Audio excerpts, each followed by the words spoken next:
let me introduce to you an American psychiatrist and researcher in the field of neuroplasticity and its application to obsessive-compulsive disorder.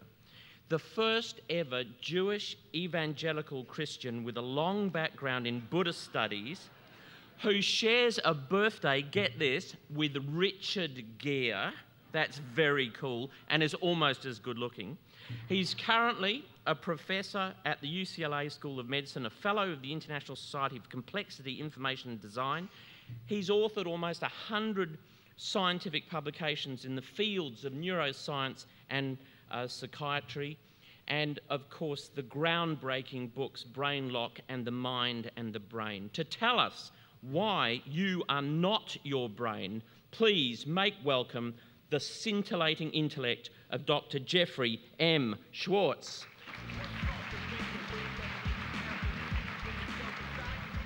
Thank you. Nice to be with you this morning, very nice to be with you. And I'm really looking forward to giving this presentation. And a lot of work went into preparing it, and I want to thank Josie Thompson of Accelerated Excellence, Beth Phelan for all her support through all of this, and all the aforementioned people, Kathy, Monica, everyone has just been fantastic to work with. I've really, really enjoyed the lead up to this. You Are Not Your Brain is the name of the new book. We're going to be having a workshop tomorrow. I encourage you all to come to it. Every single copy of this book is signed personally by me out by the book stands right now. I'd be happy to personalize them to you. And this presentation is basically a very abbreviated version of the book, which will be made very much more pragmatic and applicable in terms of yourself as a person tomorrow at the workshop. How does the brain work? What happens in an overactive brain circuit? The big change that has occurred and is in the process of occurring now is that the era is coming to an end where the brain, represented by the bottom hand of this mock-up of a famous picture by Escher, in the era up to now, it's been the brain creates the mind. The mind is what the brain does. That is not true. That is changing. Now that top hand, the mind, by which we mean directed attention, is going to be empowered. And meetings like this are critical to the cultural change that needs to occur, that empowers our understanding of the mind to change the brain.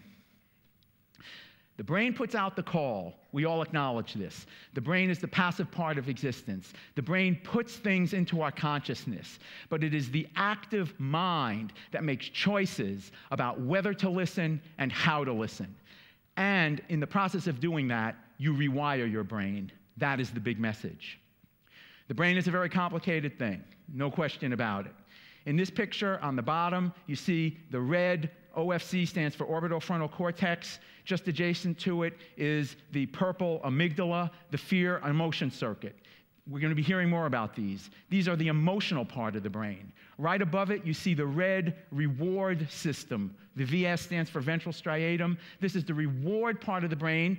Dopamine is huge here, but right above it is the habit center of the brain. CD in blue stands for caudate. And the thing to note is that the reward center sits right embedded in the habit center. Both are run by dopamine. So dopamine definitely gives you pleasure. That's a fact. But in the process of doing it, it forms embedded habits. So we need to be careful about how we approach pleasure, what we do with pleasure, because anything that gets that reward pleasure center activated rapidly becomes a habit below consciousness that runs our lives without us realizing it. It takes a lot of attention to get those things in balance, the relationship between pleasure, reward, and habit. It doesn't just happen well naturally. Thought and planning and understanding and mindfulness need to go into the process. More about that presently. What happens in an overactive brain circuit?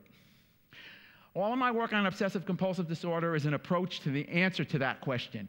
Overactive brain circuits cause intrusive thoughts and urges to come into your conscious awareness. When they are completely unwanted and those urges the person recognizes as inappropriate, That is a hallmark of obsessive-compulsive disorder. The work that I did leading up to the work I'm presently telling you about in You Are Not Your Brain was done in treating a genetically inherited neuropsychiatric condition, obsessive-compulsive disorder, that is caused by overactive brain circuits in the error detection part of the brain that sits right over the eye sockets. You see it in the top picture, that red area. The habit center of the brain, the caudate nucleus, remember that relationship between habit and reward in what's called the striatum, that is the reward center, and the habit center right above it. When we did 4-step cognitive behavioral mindfulness treatment, we changed the relationship in real living people's brains, demonstrated by brain imaging, between the error detection section of the brain and the habit section of the brain. We unlocked a brain lock between those two areas. It is based on that fact that psychotherapy and mindful awareness changed the brain that all my work for the subsequent 15 to 20 years has been based. Why do we so often feel besieged by bad brain wiring? Yesterday, numbers of speakers mentioned one of the main principles of neuropsychology, Hebb's law. Neurons that fire together wire together. This leads directly into the good as well as the besieging nature of what the brain can do to us. A lot of what gets wired in is deceptive brain messages. Why? Because a lot of those brain messages are deceptive because they've been wired in before we had adequate insight, before we had adequate understanding of what the meaning of that was, because we were very young when a lot of it got wired in. Deceptive brain messages are any false or inaccurate thought or any unhelpful or distracting impulse, urge, or desire that takes you away from your true goals and intentions, your true self. A lot of us, all of us really, have been to a significant degree wired in our brains by family dynamics. Family dynamics are very, very important.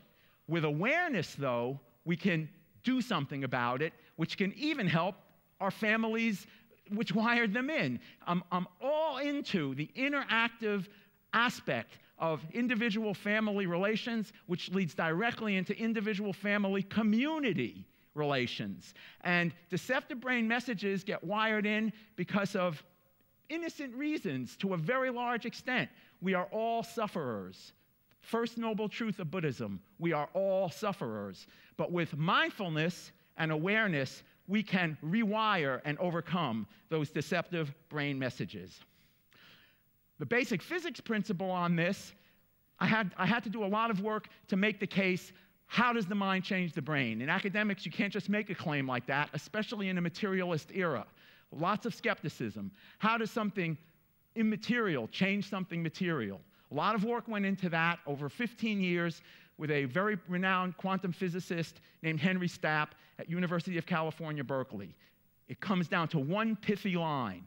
There is a well-known physics principle called quantum Zeno effect, and when applied to neuroscience, it really states your brain becomes what you focus on, how you focus. So it's the issue of direction, quality, depth, breadth, all of these things you can make choices about. The mind can make choices about how it focuses attention, and your brain becomes how and why and contextually the method you choose to focus your attention. All of that becomes automatic because it gets wired into your brain. Is it possible to free ourselves from destructive thoughts, actions, to change bad habits for good assertively? Yes, it is. And what this is all about is, how do we do that? How do we identify and work with negative brain impulses? One of the big advances that's been made in doing this is cognitive therapy. And cognitive therapy is based on the recognition of cognitive distortions. We're going to do a lot more with that in the workshop tomorrow. A very significant chunk of the book, You Are Not Your Brain, is an integration of mindful awareness with cognitive therapy principles. Let's just go over some of the basic cognitive therapy distortions, the basic cognitive distortions that cognitive therapy recognizes and corrects. It both recognizes and then rationally corrects thinking distortions just like this. All or nothing thinking, very common one, of the form, I must be perfect all the time with everyone in my life. That is not true. Lots of people think that way. Black and white thinking must be recognized and corrected. Catastrophizing. If I make a mistake, my boss will fire me. Not one mistake, and the worries that you get from thinking like that leads to stress that leads to repeated mistakes. Cognitive distortion. Recognize it, not that hard to correct when recognized, and when the attention is directed to correct it, the brain changes and helps you. Discounting the positive, very common. I made a mistake on the presentation and it was no good, which means I'm no good. Very common cognitive distortion. And then emotional reasoning in which we let our feelings control our thoughts. I'm anxious and feel horrible, something must be wrong. That's a really common one. Letting your emotional feelings control your thoughts. Very correctable. Mind reading. My friend tensed up when I said I missed seeing her. She must be mad at me. Projecting is a psychodynamic word, your own opinions into other people's minds and then thinking that's what they're thinking. A lot of cognitive distortions, a lot of feelings of rejection come from that. Cognitive distortion. Train your brain to not make mistakes like that without realizing and correcting them. Should statements. I should be able to do this. I should be able to do that. Should can be helpful. Tomorrow in the workshop, we're going to discuss how to differentiate between bad and good should statements. But bad ones put shame on you. Recognize that as a distortion. Comparison. Everyone else at work seems to be doing fine. What's wrong with me? If you knew what they were thinking and what they were worried about, you wouldn't be making a cognitive distortion like that. These kinds of negative comparisons that bring yourself shame and make you think less of yourself, they are cognitive distortions. They are readily correctable. And finally, false expectations. If my mom really loves me, she'll call me this weekend. Even if she doesn't call you, she still loves you. It's not an issue of letting your expectations control your emotions in that way. Positively, yes. True expectations, yes. False expectations need to be recognized and corrected. And they need to be corrected according to what we call your true self. The true self is very important and goes very intimately together with what we call the wise advocate. So these next two slides are really the key to recognizing how to change your brain effectively through wise focus of attention. The true self is living according to your true self means seeing yourself for who you really are based on your sincere striving to embody the values and achieve the goals you truly believe in. It includes approaching yourself, your true emotions and needs from a loving, caring, nurturing perspective that is consistent with how your loving inner guide, the wise advocate, sees you.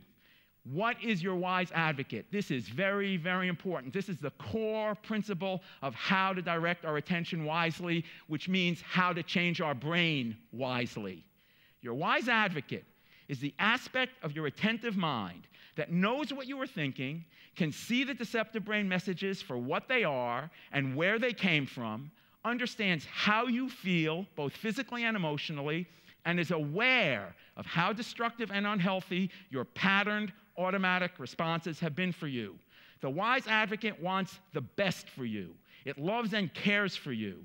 So it encourages you to value your true self and make decisions in a rational way based on what is in your overall best interest in the long term.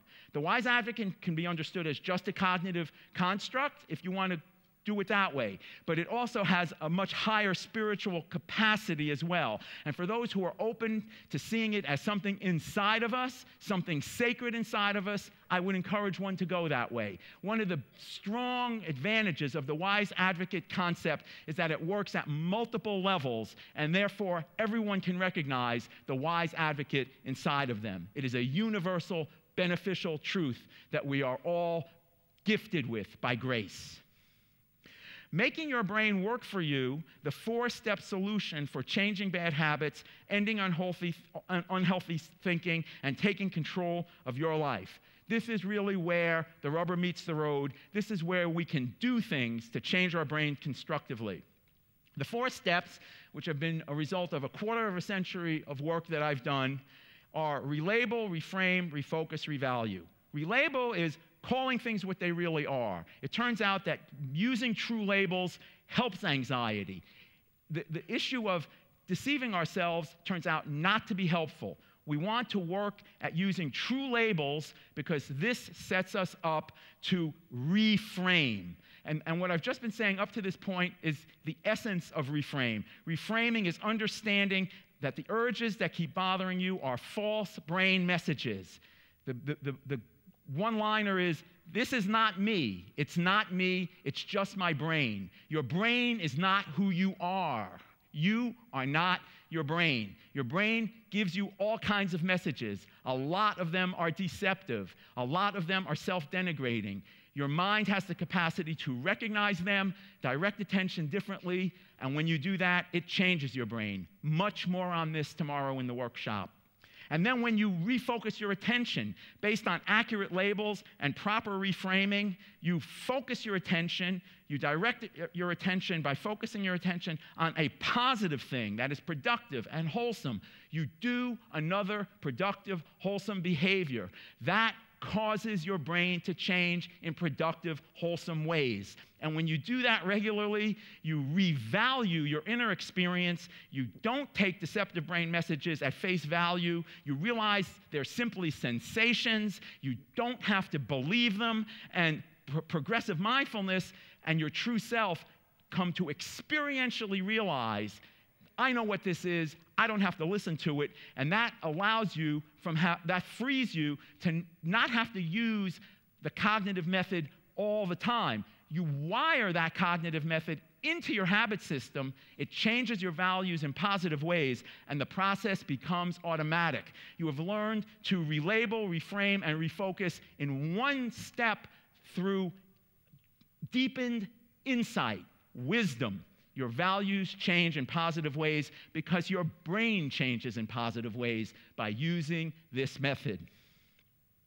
What is mindfulness? A lot of this is about integrating mindfulness and cognitive approaches to focus your attention more effectively.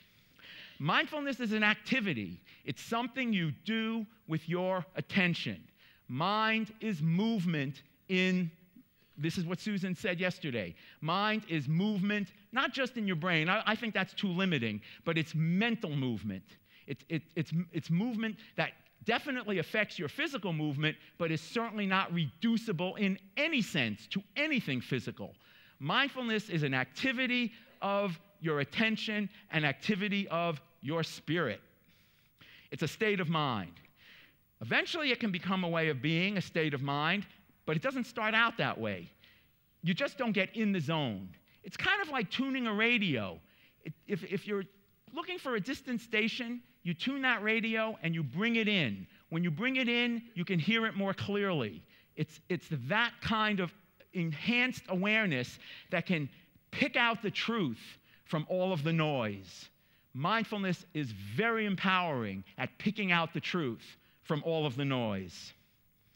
It's an awareness. It's an awareness of what's happening right now. And it's an awareness that gets strengthened to picking out and properly understanding with insight the true aspects of what's happening right now. It's a focus. It's consciously directing your attention, not necessarily narrowly. Could be narrow, could be broad, could be large, could be small. An infinite amount of grading, of choices about how you focus your attention. But that's the big point.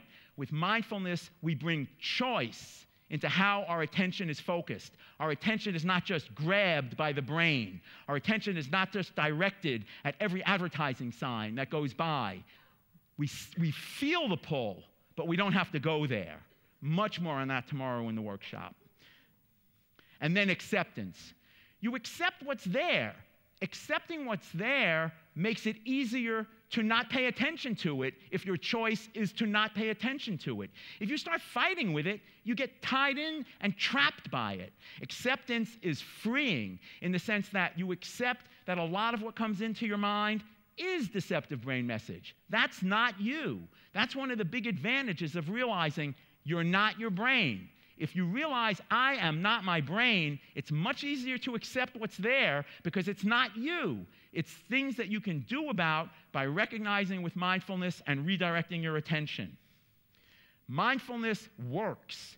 It works to make your life more constructive, and it works to change your brain in very, very functional and productive ways. The results of using mindfulness are brain changes that decrease distress, anxiety, and depression, that allow for more rational decisions and actions by increasing voluntary, conscious emotion regulation and symptom management. Very empowering. Making rational decisions and actions that increase voluntary, conscious emotion regulation. Very important. And a practical way to learn mindfulness is these 4 steps. They were created to enhance the use of mindfulness in day-to-day practical living.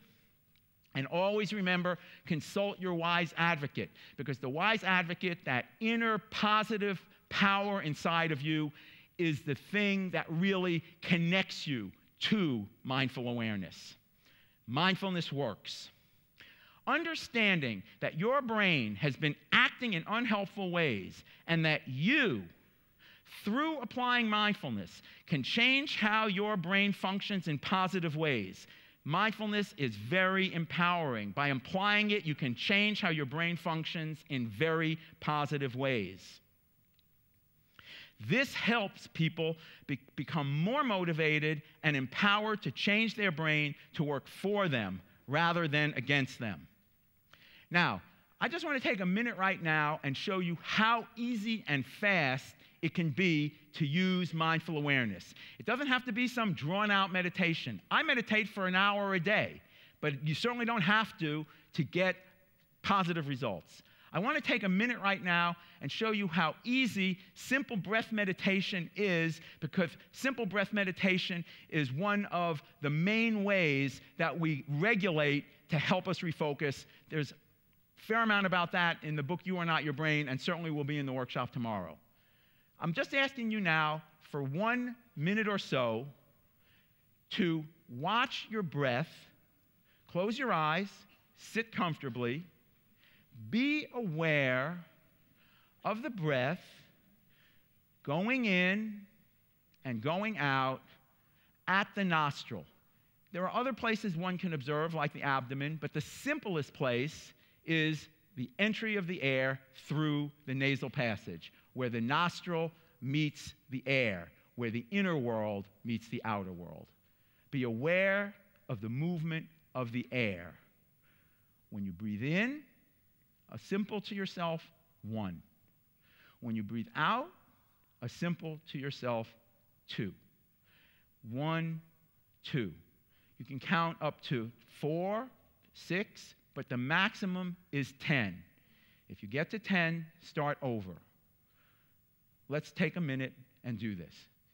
In, 1, out, 2. Breathing with awareness of the feeling of the passing of the air at the entrance to the nostril, where the inner world meets the outer world. Be aware of the sensation of the movement of the air in, 1, out, 2.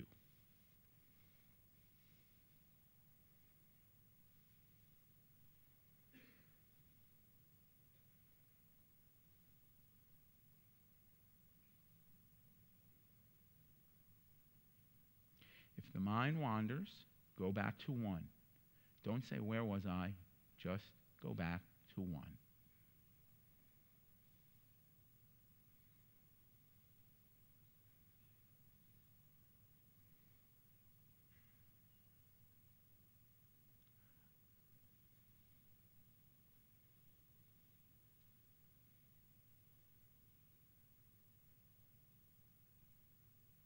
45 seconds. It can feel like a long time when the mind is wandering and you're trying to calm it down. But the point is that observation naturally calms the breath, naturally increases our awareness.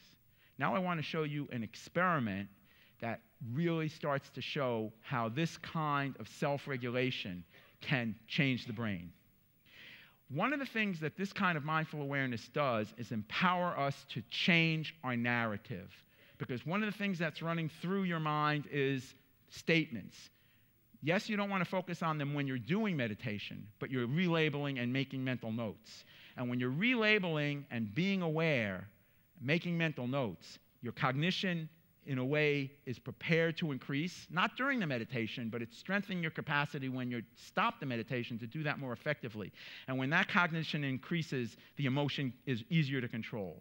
In this very famous experiment that was done in the laboratory of James Gross by postdoctoral fellow at that time, Kevin Ochsner at Stanford, they showed pictures of emotional scenes. And under each scene was either the word attend or reappraise. Reappraise means change the narrative.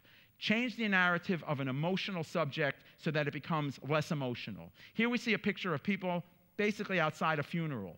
But by changing the narrative to say, everything worked out all right, the man or woman lived a happy life, everything will be fine, you can actually control emotions with change of a narrative. When this experiment was done in a brain imaging scanner, very upsetting auto accident pictures were used. So people were being trained, very easy to do it turned out, to not respond emotionally to disturbing, upsetting auto accident pictures.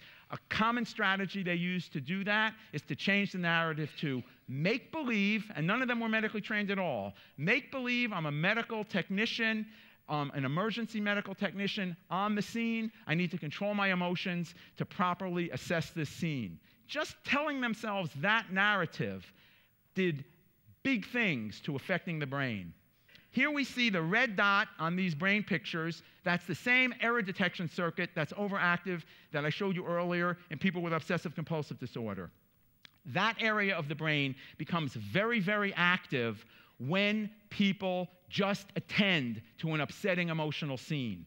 Another area of the brain that gets activated is the amygdala, or the fear center of the brain. But by changing the narrative, the green areas of the brain, the prefrontal cortex, the executive brain, the planning part of the brain, the very human, uniquely human part of the brain gets activated. And when that happens, something very, very interesting happens. We're finishing with this slide.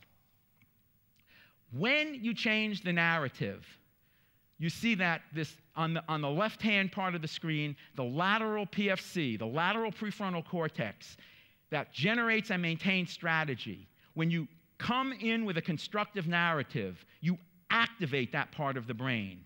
And when you do that, and you look at the two emotion processing parts of the brain on the right-hand side of the screen, so lateral prefrontal cortex is on the left-hand side of the screen, and emotional processing, medial orbital frontal cortex and amygdala is on the right-hand side of the screen, you see when you just look at the emotional scene, the emotional brain gets very activated. That's what the red bars are saying. The red bars are saying emotional brain very activated. But when you change the narrative, completely normalized. When you increase the executive brain by changing the narrative constructively, you quiet emotional process. So hopefully in this talk, we have answered these basic questions about how does the brain work, how to control overactive brain circuits, that we can free ourselves from destructive thoughts and actions, that we feel besieged by deceptive brain messages, but there's a lot we can do about it, that we can use the 4 steps to increase mindful awareness. When we increase mindful awareness by breathing exercises and the 4 steps, among other practices, we empower ourselves to direct attention differently. When we direct attention differently, we change how our brain works. We realize even more strongly that we are not our brain is passive, our mind is active, and in this way going forward, we can use the power of the mind to rewire the brain, both of ourselves, our families, our communities, and hopefully the broader world and culture in very productive ways. Thank you very much for your attention.